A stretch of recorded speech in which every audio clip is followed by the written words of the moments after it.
Narum payu neoskum ka chananam daki padba ka briu neotar. Ka United States sa kasinto ding kalapantip baka Israel kalapantip sa ka US baka lapalat yaki kardop kapot hapadeng ka Israel bat ka Gaza. Nakabantaban yo penpoy ki lajing yarap siya ki padba nong shong shnong jong ka nong ba Gaza.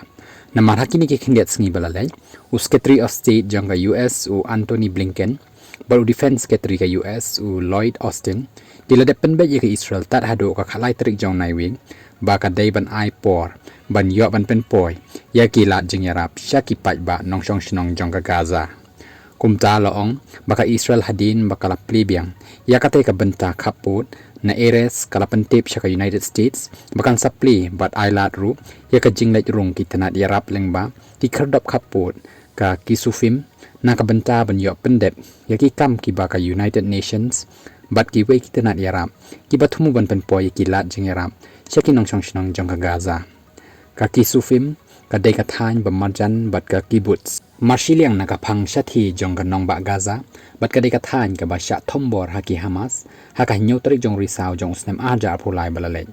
haka jing tho bala pha da ka US sha Israel lakan tu ya ka Israel ba kadai ban ailat ya kumba lais pa san photli kitrok